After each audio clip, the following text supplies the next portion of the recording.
What is going on, everybody? Welcome to the next episode of Hitman Absolution. We're now moving on to Blackwater Park. After this, just 2 more levels and then we're finally done with this shit. But as far as this level is concerned, it's another one that's got good stuff about it and bad stuff about it. This first checkpoint is another case of point A to point B.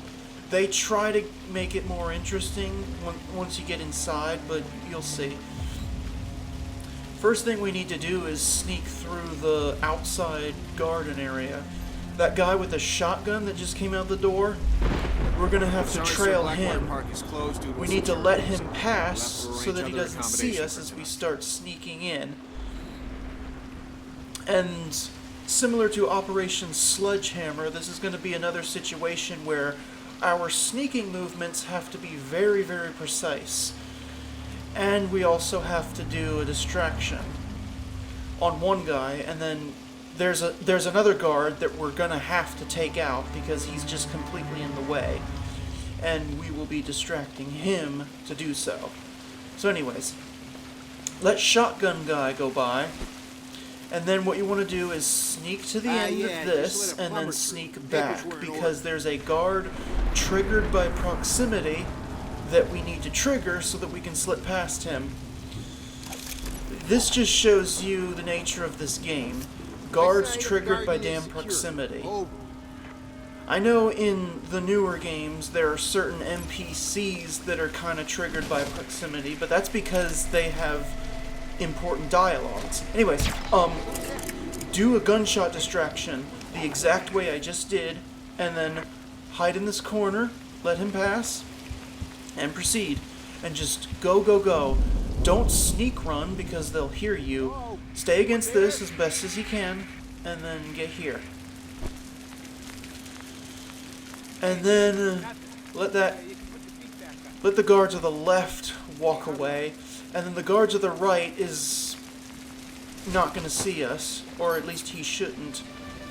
And then very carefully get here, roll to the trash can, and then we're going to have to be very precise on our positioning on this trash can so that this guard doesn't see us. He's going to come towards us next, and we basically just have to move accordingly, like so. And then we'll proceed this way. And here's another guard that I think is triggered by proximity. Let that guy in the distance go away. Go to this trash can. And then hold on, where? I point to him there. Let this guard turn away so that we can proceed. And then the next guard we're going to encounter is near a water pump. We're going to have to take him out because we're going to use the water pump to distract a custodian for his disguise. We want the custodian disguise because there's not that many of them around this level. There's a few we need to blend in the basement, but that's it. Pick up the gas can to use as a distraction item. And let's wait for the guard to come back. Now, I advise against doing exactly what I did. I threw the gas can while he was facing in our direction, and I almost got caught. Thankfully I didn't, but I would advise waiting for him to turn around first, and then throwing it. Anyways, here he comes. So once he's over here, we can move over here, I guess. Again, I highly advise you wait for him to turn around first. So don't do what I did. Just wait a little bit longer for him to turn around, and then you can throw it without risk. But thankfully I pulled it off. Once he's distracted, we can subdue him as he investigates. And we're going to have to dump him into the open sewer hole here. One thing, I don't know if I ever mentioned this, but when you throw a body over anything, even if it's a railing that is realistically an instant kill that was, or let me rephrase it, even if it's a railing with a 50-story fall, if you dump an unconscious body over it, they will not die. Or at the very least, the game will not penalize you for a non-target kill. Back on track, you're going to turn the water pump off to distract this custodian, and then just take him out and take his clothes and dump him in the sewer too. Again, he won't die. Anyways, with this disguise, we can enter the basement through the door here. There's a couple custodians we're going to have to blend in past, and then there's another one we're going to have to hide using a mop so that he doesn't see through us. So go ahead and blend in. Go to the mop over here.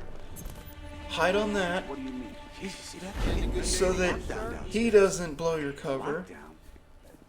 What if we need and then we can proceed. shit, I guess. I mean, I don't know. Why don't you ask him? Up here, the custodian disguise is, in a way, kind of a skeleton key, because there's no more custodians up here, so you can kind of walk freely. But we're still going to change our disguise, and you'll see why. First thing we need to do is go straight over to this laundry area, and we need to take out this, like, receptionist dude. And we'll hide him down that laundry chute. The reason we need to take him out is because he's going to be hanging out in a projector room where we need to take out the lobby manager. There's also a security guard in here that needs to be taken out as well. We want the lobby manager taken out, and we want his clothes because the head of security is asking the manager to like unlock a server room on one of the upper floors, I think. So she's going to grant us access to the elevator, which is currently locked down and can only be accessed with a retinal scanner. And I'm guessing the head of security's retina is the only one that works. As soon as the manager goes into the banquet room or whatever, we can take out the security guard and shove him in the locker. Be quick, because the manager will eventually come back. And we're going to have to do the same thing to him, except we're going to take his clothes. And this manager really is a skeleton key disguise, because there's nobody else wearing the same clothes as him. But the real reason we're taking it is so that we can be granted access to the elevator without having to override the retinal scanner. Alright, so that gives us the clothes. Let's make sure we hide the body. Right in the same locker. And the head of security should be in the meeting room right over here. Yep, there she is. You'll know her when you see her because she's wearing a black tux. She kind of looks like a Secret Service agent, basically. Get my guys in the server room. She Get will back here escort us to the elevator and open it for us. And that is the exit to the checkpoint, which will take us to the second checkpoint in the Penthouse. And that is definitely the better one, because it has a target elimination. The Penthouse checkpoint I actually think is kind of decent. You only have one target, and that's Layla, Dexter's assistant. But it's actually a pretty decent assassination map. There's a pretty good variety of death traps you can set up. The map is relatively big, and it's pretty open-ended. For the most part, there's still some issues. Anyways, on we go. Alright, so this is another one of those cutscenes that you can pause, so you have to use the spacebar to skip it if you're on PC. Anyways, I'm sure I've proven my point about this game's ridiculous tone, but here's another goofball for you. I know the Hitman games, like the World of Assassination trilogy, for example, they have their sense of humor every now and then, but Jesus! This game just feels really like over-the-top childish in its humor. And the fact that they were trying to go for like a serious tone just makes it even worse. But I've complained enough. Honestly, you might as well just skip this cutscene too. I just showed it because I wanted to. Anyways, once we're back in control, let's get going. It's just the sushi. Another thing I'm trying to think if I've ever mentioned is if you restart checkpoint on most of these checkpoints in the game, the NPC positions are going to be more advantageous, I guess you could say. Like, I think this checkpoint is a prime example because what we need to do right now is hide right here until Layla and her bodyguards walk by. But if you restart this checkpoint, then as soon as you scale the ledges to get out of the elevator shaft, Layla and her bodyguards will have already walked by, making this way faster. So honestly, if there's ever a time to exploit the restart checkpoint trick, this is it. The only reason I'm not doing it is because, I don't know, I guess I want the strategies to be designed around being possible if you don't use that exploit, but I question why I even bother, because I hate this game, so why wouldn't I take advantage of an exploit like that? But anyways, as soon as they walk by, we will be in the clear to trail behind them. I know there's a bunch of guys walking back and forth between that corridor, but by the time they walk through, every single time, it will be clear for you to start sneaking behind them, even if you restart the checkpoint. Alright, so those bodyguards, or tactical team as they're called, we're going to take one of them out for a disguise.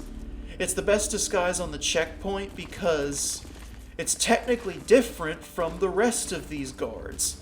Even though most of these guards are wearing Kevlar, just like these guys, it's still technically considered a different disguise. I don't know. Maybe it's because of the balaclavas, I guess. Anyways. Plus, we don't have to blend in that much because there's only 3 of these guys total. So once we take out one of them, we just gotta easily avoid the other 2. So take cover here. One of them is eventually going to walk close to our cover where we can attack and subdue him around the corner. No, man. No, of course not. And then take the clothes. Let's go. Sorry. And then, anyways. Alright, do the attack.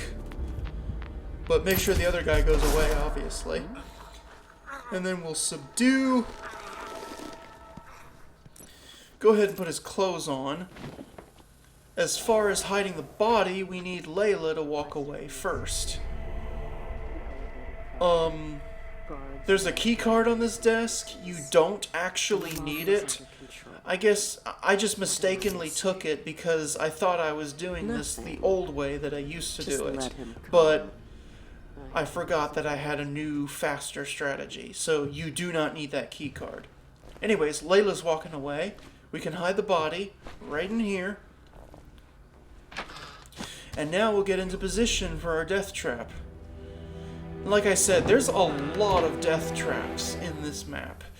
This ranks up with King of Chinatown for having the best variety of potential kill opportunities in this game. But what we're going to do is hang out by this winch. The winch is supporting that giant whale skeleton that's hanging from the ceiling. And we're going to crush her with it. And no, as long as you time this right, she will be the only person that'll get crushed by this skeleton. her 2 bodyguards are going to walk by first so that they do not get crushed, which is exactly what we want. Okay, relax, Mother Nature. And as long as our timing is right, like I said, Layla will be the only one crushed by this skeleton. So we just gotta let the bodyguards go by. There they go. As soon as our target steps on that carpet, we can release the whale and crush. There we go. Looked like she dropped dead before the whale even collapsed on her. Anyways, once you're done there, we just gotta go to the nearby panic room and pick up a cell phone to end the level. Just watch out for the tactical team, guys. Blend in if you have to. And then the panic room, you can see it. If you use instinct, you can see the outline of the door, but it's a hidden door right there. And then there's a cell phone on the bed. Pick it up and level over. Layla, get your ass up here. Level over after I skip this, which Inside the chopper. this cutscene, I'm gonna take you apart atom by if you atom and try to grade you skip like a it, fried it won't bull. skip until a Oh, very what's so shot, specific girl? point. After all, Right they grew you in a about test tube. now. My lab should feel. Alright, there we go, level over. Not too bad. The penthouse is decent, but first checkpoint, kind of annoying. I guess it's average by the standards of this game, but that's all I got for you. See you next time.